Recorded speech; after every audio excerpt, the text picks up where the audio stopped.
வா வா கட்டலாம் அன்பால் ஓகே ஓகே.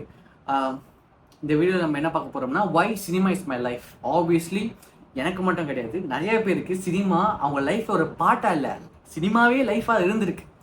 ஏன்னா நான் ஓப்பனாக சொல்லுவேன், நான் வந்து மற்றவங்க கிட்ட நிறைய விஷயம் கற்றுக்கிட்டதை விட, என் அப்பா அம்மா கிட்ட நிறைய விஷயம் கற்றுக்கிட்டதை விட சினிமா தான் என் லைஃப்பை கற்றுக் கொடுத்துருக்கு நிறைய விஷயங்கள். ஆமாம், ஆனால் at the same time cinema வந்து மோஸ்ட்லி 99% மனுஷங்களுக்கு ஒரு பேட் இன்ஃப்ளூன்ஸாக தான் கொடுத்துருக்கு. தமிழ் சினிமான்னு கொஞ்சம் எம்பசைஸ் கூட பண்ணலாம். ஆமாம், இது வந்து ஒரு சர்டன் பீரியட்க்கு உண்மையிலே பேட் இன்ஃப்ளூன்ஸ் கொடுத்துருக்கு. ஒரு விஷயம் நடந்ததுக்கு அப்புறம் அது வந்து ரொம்ப ரொம்ப நல்ல விஷயமா மாறி இருக்கு. அது நான் வந்து கொஞ்சம் தெளிவாக சொல்கிறேன், கேளுங்க. இப்போ விட்டு விட்டு பேசுகிறேன், சரி ஓகே. ரொம்ப ஈஸி. உதாரணத்துக்கு இப்போ நான் ஒரு 12 வயசு பையன், நான் வந்து ஒரு படம் பார்க்குறேன். அந்த படத்தில் வந்து ஹீரோ இருக்காரு, லவ் பண்ணிட்டு இருக்காரு, பொண்ணு விட்டுட்டு போயிடுச்சு, பிரேக்கப் பண்ணிட்டு போயிடுச்சு. அதனால ஹீரோ ரொம்ப சோகமாகறாரு, தண்ணி அடிக்கிறாரு, எந்த விஷயத்தையும் அவரால் கான்சன்ட்ரேட் பண்ண முடியல, படிக்க முடியல, அவர் லைஃபே வந்து நாசமாக போகுது. அண்ட் அதுக்கப்புறம் ரொம்ப வருஷம் கழிச்சு அவர் மாற்றுறதுக்கு ஒரு பொண்ணு வருது, அப்புறம் லைஃப் நார்மல் ஆகுது. இப்போ நான் வந்து 12 வயசு பையனா அந்த படத்தை பார்த்துட்டு இருக்கேன். நான் வந்து ஒரு பையனை ஒரு பொண்ணை லவ் பண்ணுறேன். நான் வந்து ஒரு பொண்ணை லவ் பண்ணுறேன்னு வச்சுக்கோங்க. ஐயோ அசிங்கம் பிடிச்சவனே. நான் வந்து ஒரு 15 வயசுல ஒரு பொண்ணை லவ் பண்ணுறேன். பொண்ணை லவ் பண்ணிட்டு அந்த பொண்ணு வந்து என்ன வேணும்னு சொல்லிட்டு இன்னொரு பையனை விட்டுட்டு போயிடுச்சு. ஒரு 5 வருஷம் கழிச்சு 20 வயசுல போயிடுச்சுன்னு வச்சுக்கோங்க. 20 வயசுல நான் காலேஜில் இருக்கேன். என்னால் படிக்க முடியல, என்னால் மற்ற விஷயத்தில் கான்சன்ட்ரேட் பண்ண முடியல. ஏன்னு கேட்டிங்கன்னா, நான் வந்து படத்தில் பார்த்தேன் இந்த மாதிரி, ஓகே இவங்களும் லவ் பண்ணியிருக்காங்க, லவ் பண்ணி இந்த மாதிரி பிரிஞ்சு போயிட்டாங்க, அதனால தான் நானும் இப்படி தான் நடந்துக்கணும்னு சைக்காலஜிக்கலி என் பிரெயின் அதை தான் சொல்லும். அதை நீங்கள் தடுக்க முடியாது, தடுக்கவே முடியாது. அது வந்து என் பிரெயின் இதுதான் சொல்லும், இப்படி தான் இருக்கணும், ஏன்னா விட்டுட்டு போயிட்டாங்க, அவங்க இப்படி தான் இருந்தாங்க, ஸோ நீ இப்படி தான் இரு அப்படின்னு சொல்லிட்டு நானும் அப்படி தான் இருப்பேன். அட்லீஸ்ட் நான் வந்து அந்த படத்தில் இருக்கிற மாதிரி ஒரு 5 வருஷம் அதுக்கப்புறம் லைஃபே போச்சு அந்த மாதிரி இல்லைனா கூட அட்லீஸ்ட் ஒரு ஒன் வீக்குக்கு நான் வந்து டிப்ரெஷனில் இறங்கியிருப்பேன், ரொம்ப சோகமாக இருந்திருப்பேன். காரணம் வந்து சினிமா. நிப்பாட்டு, நீங்கள் இந்த இடத்துல ஒரு கேள்வி கேட்கலாம், ஏன்டா அது சினிமாண்டா, அதை போய் லைஃப்பில் ரிலேட் பண்ணிட்டு இருக்க அப்படின்னு கேட்டிங்கன்னா, அதுக்கு நான் அப்புறம் வரேன், அந்த பதிலுக்கு நான் அப்புறம் வரேன் கடைசியில். இது வந்து ஃபர்ஸ்ட் லிவ். ரெண்டாவது வந்து பார்த்தீங்கன்னா ஸ்மோக்கிங்கு, ட்ரிங்கிங், ஆல்கஹால். ரொம்ப எல்லாருக்கும் தெரிஞ்ச ஒரு விஷயம். இப்போல்லாம் ஃபர்ஸ்ட் ஸ்டாண்டர்ட் பசங்களுக்கு பொண்ணுங்களுக்கே தெரியும், தண்ணி அடித்தாலும் சிகரெட் அடித்தாலும் கண்டிப்பாக நீ சாக தான் போகிறேன்னு, இல்லை லிவர் போயிடும், லங்ஸ் போயிடும். ஆனால் நான் வந்து படத்தில் வந்து தியேட்டரில் பார்த்துட்டு இருக்கேன், ஒரு 12 வயசு பையனாகவே வச்சுக்கோங்க. ஹீரோ வராரு, சிகரெட் அடிக்கிறாரு, தண்ணி அடிக்கிறாரு, ஃபேன்ஸ் சும்மா சூப்பரா, நான் பேர் சொல்லக்கூடாது, பேசணும் ஒருத்தரை ஃபோக்கஸ் பண்ணுற மாதிரி ஆயிரும், பாடுறா சூப்பரா, அவர் பாடுறா செம்மையா பண்றாரா அப்படின்னு விசில் அடிக்கிறாங்க. நான் ஒரு 12 வயசு பையனா பார்க்குறேன், பரவாயில்லையே சிகரெட் பிடிச்சா எல்லாரும் வந்து எல்லாரும் செலிப்ரேட் பண்ணுறாங்க. அதாவது அப்போ தான் ஓப்பனிங் சீன் எல்லாம் செம்மையாக செலிப்ரேட் பண்ணுறாங்களா. நான் வந்து காலேஜில் இருக்கேன், நான் வந்து இப்போ என் கிளாஸில் போகிறேன், சிகரெட் பற்ற வச்சுட்டு அப்படின்னு போகிறேன். யாரும் கை தட்டல, பட் நானே என் மேலே நினச்சிக்கிறேன் இதுதான் மாஸ், ஏன்னா கை தட்டுனாங்க தான் மாஸாக இருக்கும் கண்டிப்பாக அப்படின்னு நானும் பண்ணுறேன். நிப்பாட்டு, ஏண்டா அது படம், இது ரியல் லைஃப்பில் நீ எப்படி அப்ளை பண்ண முடியும் அப்படின்னு கேட்குறீங்க தானே? கரெக்டு தான். அப்புறம் வரேன், இது வந்து தண்ணி அடிக்கிறது, ஸ்மோக்கு. மூணாவது வந்து ஹீரோன்னு காட்டுறது பார்த்தீங்கன்னா எலிமெண்ட் ரொம்ப ஈஸி. ஹீரோ வந்து ஒரு படத்தில் ஹீரோன்னு காட்டுறதுக்கு ஒன்று அவர் மாஸாக இருக்கணும், இல்லைனா அவர் கிளாஸாக இருக்கணும், இல்லைனா அவர் லிவ் பண்ணணும். இந்த 3 எலிமெண்ட்ல ஏதாவது ஒரு எலிமெண்ட் இருந்தாலே இதுதான் இப்போ ஹீரோ அப்படின்னு நம்ம மைண்டுக்கு வந்து செட் பண்ணுற விஷயங்கள் தான் தமிழ் சினிமா முக்கால்வாசி படத்தில் அப்படி தான் இருந்திருக்கு இல்லையா?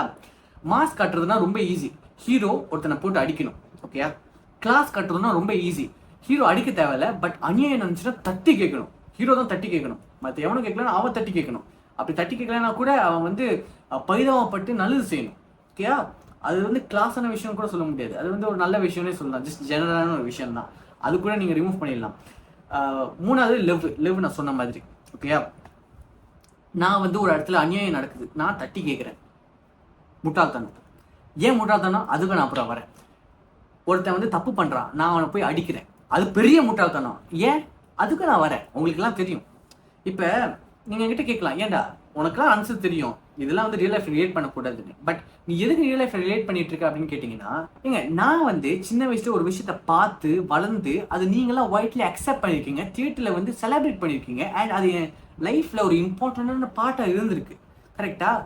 நீங்கள் அதெல்லாம் அக்செப்ட் பண்ணி பட் நீங்கள் எப்படி வந்து திடீர்னு டே அப்படிலாம் பண்ணாத, அதெல்லாம் சரியில்லை, அதெல்லாம் அவங்க அப்படி பண்ணுவாங்க, அது படம் ரியல் லைஃப் எதுக்கு அப்படி சொல்கிறீங்க? அப்படி உங்க சொல்கிறது இருந்துச்சுன்னா படத்துல கீழே போட்டுருங்க இது கற்பனைக்கேன்னு.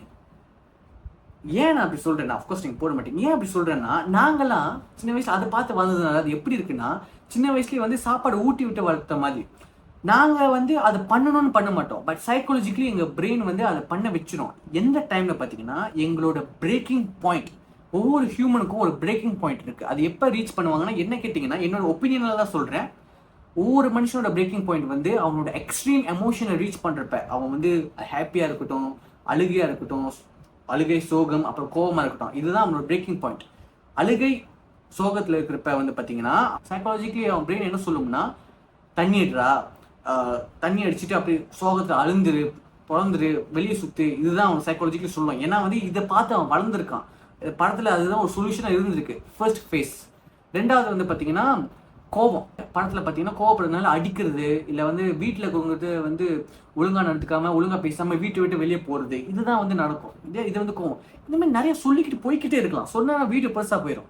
இதுதான் வந்து பிரேக்கிங் பாயிண்ட் ரீச் பண்றப்ப சைக்காலஜிக்கலி என் பிரெயின் சொல்லுவோம். எங்கேருந்து சொல்லுவோம், எங்கேருந்து அந்த ஆன்சர் வாங்குதுன்னு பாத்தீங்கன்னா படத்துல இருந்து.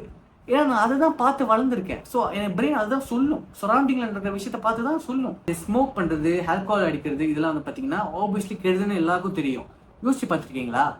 கெடுதல்னு தெரிஞ்சு கூட ஏன் மற்றவங்களாம் பிடிக்கிறாங்க நீங்க நினைக்கிறீங்க? எதுக்கு மற்றவங்களாம் பிடிக்கிறாங்க? அவங்களுக்கு தெரியும் சிகரெட் பேக்கெட்லேயே இருக்கு, நீ அது பிடிச்சனா என்ன ஆகும்னு பிக்சர் போட்டிருப்பாங்க. அந்த பிக்சரை பார்க்கவே முடியாது, அது உனக்கு நடக்கும்னு அதுல போட்டிருக்கு. பட் நீ அப்போ கூட அடிக்கிற, வெயிட் அடிக்கிற. ஏன்? உனக்கு கெடுதல்னு தெரியுது, ஏன் அடிக்கிற? ஆப்வியஸ் ரீசன் என்ன தெரியுமா? எனக்கு தெரிஞ்சு இதுதான். நீ வந்து பார்க்குற, இது வந்து மாசா இருக்கும், நீ வந்து பார்க்கறதுக்கு வந்து நீ வந்து லைக் எப்படி சொல்றது, நீ தாண்டா கெத்து அப்படின்னு காட்டுற ஒரு மூமெண்ட் வந்து அதுல உனக்கு கிடைக்குது. அதுதான் அப்படின்னு போட்டேன்னா நான் என் பிரெயின்குள்ள நான் ஒரு பிஜிஎம் போட்டுப்பேன். நிறைய படம், எத்தனை படத்தை சொல்ல, எவ்வளோ படத்துல சிகரெட் பிடிக்கிறதுக்குன்னு ஒரு பிஜிஎம் ஒருத்தர் ஸ்டைலா பண்ணுவார். பட் அதுக்காக அவரை வந்து அவருன்னா நான் ஆப்வியஸ்லி நான் ரஜினிகாந்த் சார் தான் நான் சொல்லுவேன் தலைவர். பட் என்னன்னா நான் தப்பு சொல்ல முடியாது, ஏன்னா வந்து அவரு இப்போ நான் அவுட் ஆஃப் த டாபிக்ல போயிடுவேன், பட் டக்குன்னு வந்துடுறேன். என்னன்னா அவர் வந்து சினிமாக்குள்ள வர்றப்ப சான்ஸ் கிடைக்காதப்ப டேரக்டர் என்ன சொன்னாலும் பண்ணி தான் ஆகணும். ஸோ அவர் பண்ணாரு. பட் அவருக்கு வந்து சர்டன் எப்படி சொல்றது, ஒரு பாயிண்ட் ரீச் பண்ணிட்டாரு. அவர் இப்போ நினைச்சா வந்து அவருக்கு என்ன சீன் வேணுமோ வைக்கலாம், வேணாம்னா வேணாம். ஸோ அதுக்கப்புறம் சிகரெட் சீனே அவர் குறைச்சிட்டார். ஸோ அது வந்து ஒரு நல்ல விஷயம் தான். அது தலைவர் மட்டும் இல்லை, நிறைய ஆக்டர்ஸ் இருக்காங்க. இப்போ விஜய் சார் இருக்காரு, அஜித் சார் இருக்காங்க. அவங்களாம் வந்து ஒரு படத்துல பண்றதுக்கு அவ்வளோ சம்பளம் வாங்குறாங்க. அண்ட் அவங்களுக்கு அதனால வந்து ஏதாவது ஹெல்த்ல ஏதாவது பிரச்சனை இருந்தாலும் காசு கட்டி அந்த ஹெல்த் பிரச்சனையை வந்து ஓவர் கம் இல்லை சொல்யூஷன் கொண்டு வர்றதுக்கு, இல்லை எந்த ஒரு மெடிக்கல் அட்டென்ஷன் வரணும்னாலும் டக்குன்னு வர வச்சிடலாம். அந்த அளவுக்கு காசு இருக்கு, அதனால அவங்க பண்றாங்க. நம்மளுக்கு என்ன இருக்கு? நம்மளுக்கு இருக்கிறதே வந்து இருக்கிற காசை வச்சு நம்மளால வந்து பொழைக்கிறதுக்கு தான் நம்மளே பார்த்துட்டு இருக்கோம். அதே காசுல நீ போயிட்டு அவனை மாதிரி, அதாவது அவர் மாதிரி ஹீரோவா இருக்கணும்னு சிகரெட் பிடிச்சி தண்ணி அடிச்சிட்டு இருந்தேன்னா நாளைக்கு நீ ஹெல்த் கண்டிஷன் கெட்டு போச்சுன்னா அவர் வந்து கட்ட மாட்டார் ப்ரோ, நீங்க தான் ப்ரோ கட்டணும். மூணாவது விஷயம், மாஸ்க் கட்டுறதுக்கு வந்து ஒருத்தவங்களை போய் அடிக்கிறது, இல்லை வந்து போயிட்டு ஏதாவது தப்பா பேசுறது, ஏதாவது தப்பு பண்ணிட்டா அப்படிலாம் இருக்குல்ல. ரியல் லைஃப்ல நீங்க அப்படி பண்ணீங்கன்னா, அடிச்சிங்கன்னா ஆப்வியஸ்லி போலீஸ் வந்து உங்களை பிடிச்சிட்டு போயிட்டு ஜெயிலில் வைக்க போறாங்க, இல்லை ரிமாண்ட்ல வைப்பாங்க. அப்புறம் வந்து நீங்க தப்பா பேசிட்டீங்கன்னா நீங்க ஒருத்தர் நீங்க பிரச்சனையில இருப்பீங்க. ஒரு மாதிரி லைக் அந்த சரௌண்டிங் என்வாயர்மெண்ட்டே வந்து ஒரு மாதிரி நல்லா இருக்காது, ஒரு மாதிரி நெகட்டிவாவே இருக்கும். இதனால உங்களால் ஹார்மோனியா வாழ முடியாது. இதுதான் ரியல் லைஃப்ல நடக்கும். கிளாஸா இருக்கணும்னு நினைச்சீங்கன்னா அது எப்படின்னா, இப்போ வந்து ஒரு இடத்துல அநியாயம் நடக்குது, ரொம்ப ஈஸி. ஒரு சிச்சுவேஷன் கொடுக்குறேன். எம்ப்ளாயிவா இருக்கீங்க, உங்களுக்கு ஒரு மேனேஜர் இருக்காரு, நல்லா வேலை செய்றீங்க, உங்களுக்கு ப்ராஜெக்ட் லீடரா அடுத்த ப்ராஜெக்ட் ஆகுறதுக்கு எல்லா குவாலிட்டிஸ் இருக்கு. பட் அப்போ கூட அந்த மேனேஜர் உங்களை ஆக்கல. ஏன் தெரியுமா? அவங்க ரெண்டு பேரும் ரிலேட்டிவ்ஸ்னு சொல்லிக்கலாம், இல்லை ஒரு கேஸ்ட் ஏதாவது சொல்லிக்கலாம். ஒரு அண்டர்ஸ்டாண்டிங்ல ரெண்டு பேரும் ஓடிட்டு இருக்கு, நல்லா தெரியுது. ஆனா வந்து நீங்க வந்து தெரிஞ்சும் அந்த மேனேஜர் கிட்ட போய் கேட்குறீங்க, என்ன சார் எனக்கு கொடுக்காம அவருக்கு கொடுக்குறீங்க அப்படின்னு நீங்க கேட்குறீங்க. இது எப்படி இருக்கு தெரியுமா? ஒரு இடத்துல அநியாயம் நடக்குது, சார் அநியாயம் நடந்துட்டு இருக்கு சார், என்னன்னு பாருங்க சார், ஏன் இப்படி பண்றீங்க அப்படின்னு கேட்டீங்கன்னா, கொய்யால அது தெரிஞ்சதானா நானே பண்றேன், எனக்கு தெரியும், மூவிட்டு போடா அப்படின்னு தான் கேட்குற மாதிரி இருக்கு. அந்த சிச்சுவேஷன் தான் இருக்கு. அந்த மேனேஜருக்கு நல்லா தெரியும் நீ நல்லா தான் பண்ற, பட் நான் ஏன் அவனுக்கு கொடுக்குறேன்னா நாங்களாம் ஒரே ஆளு, அது அவனுக்கு உனக்கும் நல்லா தெரியும், தெரிஞ்சு ஏன் போய் கேட்குற? இதெல்லாம் சில பேர் என்ன பண்ணுவாங்க தெரியுமா? மேனேஜர் கிட்ட கேட்க வேணாம், ஸ்ட்ரெயிட்டா வந்து நம்ம கம்பெனியோட ஓனர் கிட்டே போய் கேட்டுருவோம், ஏன்னா ஒரு மாதிரி நடந்துட்டு இருக்கு அப்படின்னு பண்ணீங்கன்னா அதை விட முட்டாள்தனம் எதுவுமே கிடையாது. நீங்க கம்பெனியோட ஓனர்கிட்ட போயிட்டு கேட்டீங்கன்னா அந்த ஒரு ப்ராஜெக்ட்டுக்கு உங்க ப்ராஜெக்ட் லீடரை ஆக்கிடுவாங்க. அண்ட் அதுக்கப்புறம் ரிப்போர்ட் எழுதுறப்ப மேனேஜர் வந்து தப்பா உங்களை பத்தி சொல்லுவாங்க.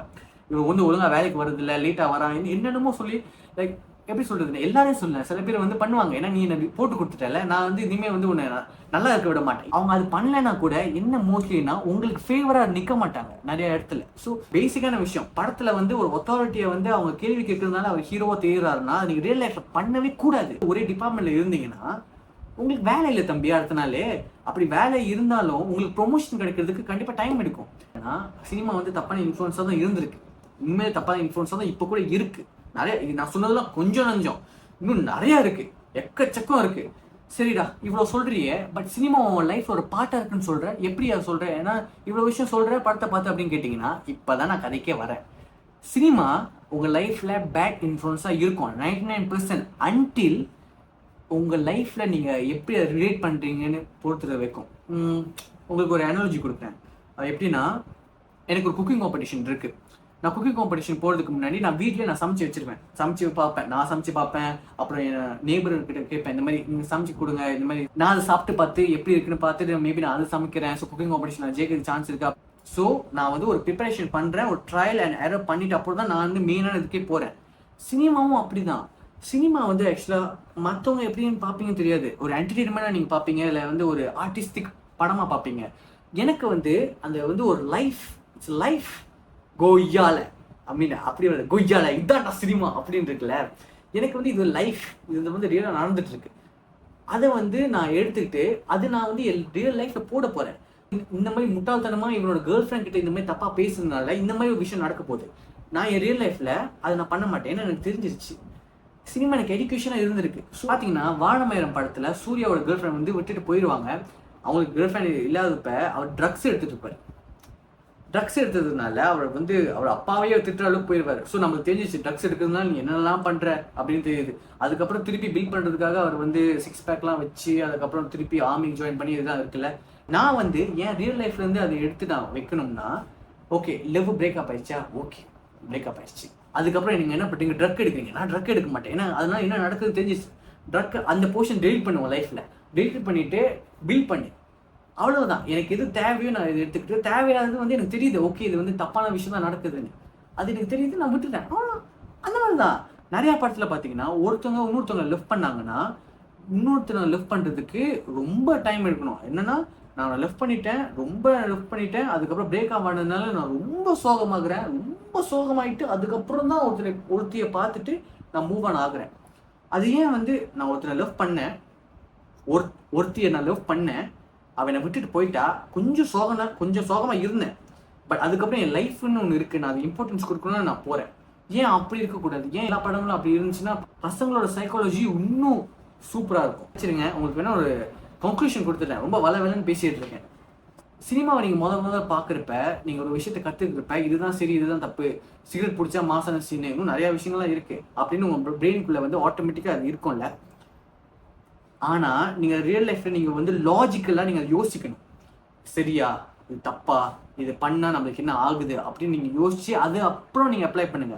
சும்மா அவன் வந்து இவனை அடிக்கிறான் அப்ப நம்மள அடிக்கணும், அவன் நீ அடிச்சேனா நீ ஜெயில இருப்படா, நீ ஒருத்தரை அடிச்சிருக்க, ஒருத்தரை காயப்படுத்திருக்க, படத்துல வந்து அவன் மாட்ட மாட்டான், ஏன்னா அவனுக்கு இன்ஃபுளுன்ஸ் இருக்கும், உனக்கு உன் அப்பாங்காரனே வரமாட்டான் ஜெயில உன்னை பாக்குறதுக்கு. ஏன் அவ்வளவுதான், ரியல் லைஃப் ரிலேட் பண்ணிப்பாரு. அவ்வளவுதாங்க, அது சொல்லணும்னு தோணிச்சு சொல்லிட்டேன், வரலன்னு பேசியிருந்தா மன்னிச்சிடுங்க. பாய்.